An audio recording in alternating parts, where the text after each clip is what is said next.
So, you know, it's not all glamour. It's a bit hard to hear me over all of the dyno fans, but we do a lot of 4x4 diesel stuff, and today, first cab off the rank on the dyno is a late model Pajero.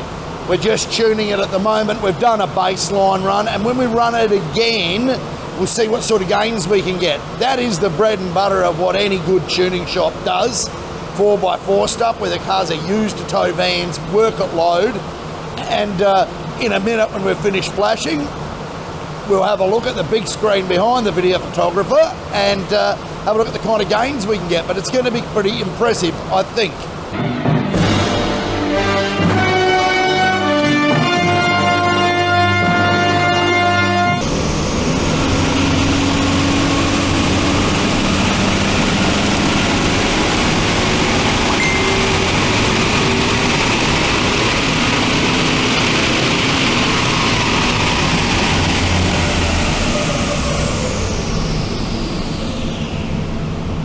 Here we have some results. In my hand here, I have my Space Wizard wand. Every person that tunes a car thinks they're some kind of space wizard. I'm no different, right? Just happens, doesn't it, Gareth? Right, Space Wizard. Here we have the stock curve and the tuned curve, and they're not pretty looking curves as you would expect to see on a dyno because, you know, they don't have this nice flowing ramp to them. That's because Pajeros tend to lock the torque converter partway through the run. So flaring torque converter, locked torque converter, away we go. What you've got to look at is at 2,900 revs, we've gained 28 kilowatts. Overall, we've gone from 114 to 141, but you're never really driving up here past 3.3 anyway. We're back down here. Here's where the meat and potatoes are, in the bottom end of the range. And if you look at it, mixtures are nowhere near what you'd call rich, very safe.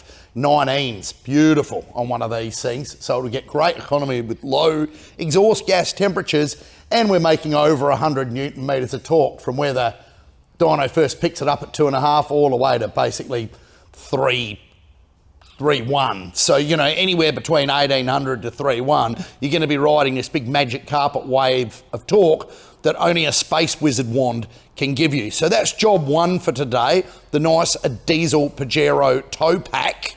And I told you earlier that Gareth is a big fan of Pajeros, normally only if they're a sport model, because he's quite sporty and he owns one. But yeah, this is job one for today, and it's very, very nice. EV-like torque in a diesel. There you go, I thought I'd drop that one in as well. So let's go on with the next job for this morning. Now, for those of you that have been watching our dyno interlude with the sharp eye, you'll notice that there is a cable that has been running off the dyno out of the door, and there it is going into my favourite, the functionally beautiful F1 Newy Red Bull inspired Nissan Leaf.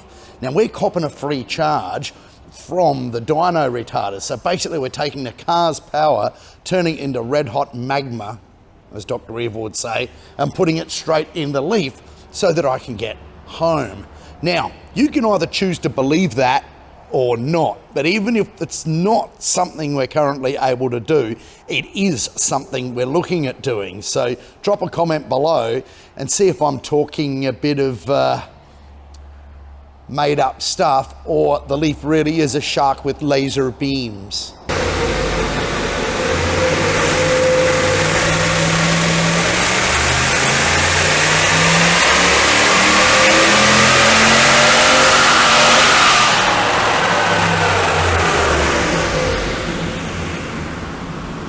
Now, I love these big American trucks, as you know.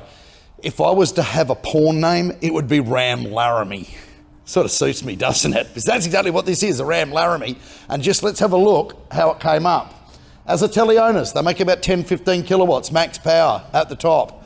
Who cares? This one went from 198 to 215 or something.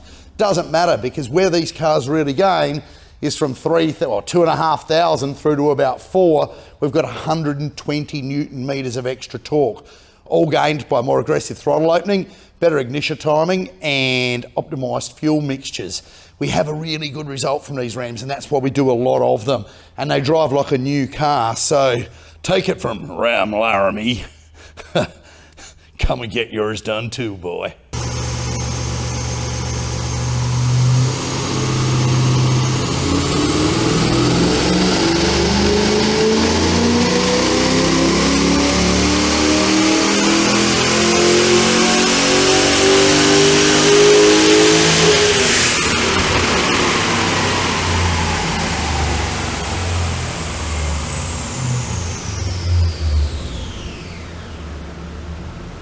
And there you go. You saw that LS3 on the dyno, high output, 340 kilowatt, full exhaust system, OTR. And I've got my little friend Henry standing in the background just in awe.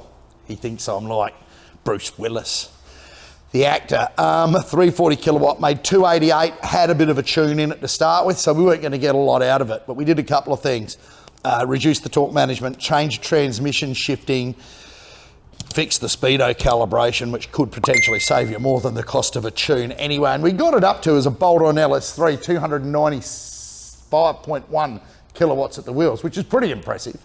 There are some good gains everywhere. We put more fuel in it down the bottom so it doesn't knock. These things are very, very knock prone. Now, my Space Wizard stick says that the sort of results we've got here, and Gareth, could we have some torque, please? He wasn't thinking. Go on, Gareth. You don't want the Space Wizard stick. There you go. So down here,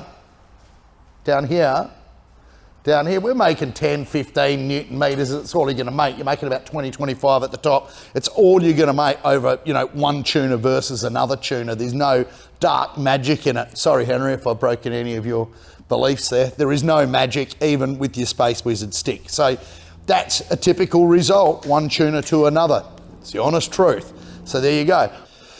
Whew, well, that's finished me on the dyno for today. There's still a couple more to go. We've actually had another Ram turn up for a tune out there, and we've got an R33 GTR to go through, but Gareth's going to have to do them because I've got a couple of meetings this afternoon. Hope you enjoyed that, as different from normally looking at what we do on Range Anxiety. This is what I do with my other daily tuning or business hat on. If you've got any suggestions of what you'd like to see on the dyno, then just drop us a bit of a ding below, comment, and let us know, because we do all sorts of different stuff all of the time. This is just another normal day. So with that, thanks to our video photographer for coming and doing this for us and spending all the hours. But with that, thank you once more for watching Range Anxiety.